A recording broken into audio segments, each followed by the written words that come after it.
Dans la bande de Gaza, 2 semaines après le début de la trêve, les enfants ont pu retourner à l'école.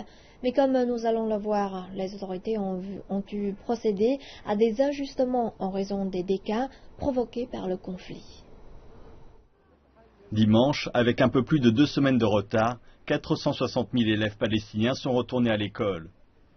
Le cursus avait été suspendu en raison des 51 jours de conflit entre le Hamas et l'armée israélienne.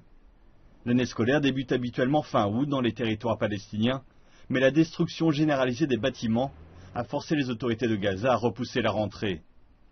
En Cisjordanie, la rentrée s'est déroulée comme prévu.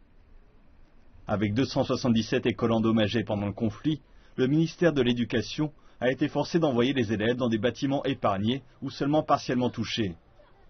Un aménagement des horaires a également été décidé.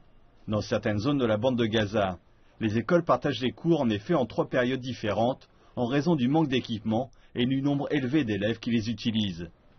Et certains bâtiments sont si endommagés qu'ils ne devraient pas être reconstruits. Nous avons affronté de nombreux défis, mais au moins nous sommes parvenus à renvoyer les enfants à l'école. Nous réalisons qu'il sera difficile pour les enfants d'étudier dans des écoles partiellement endommagées et aussi qu'avoir 3 périodes différentes par jour est une chose très difficile pour les enseignants, mais nous avons foi dans le fait que toutes les parties vont surmonter cette situation jusqu'à ce que nous soyons de nouveau sur pied.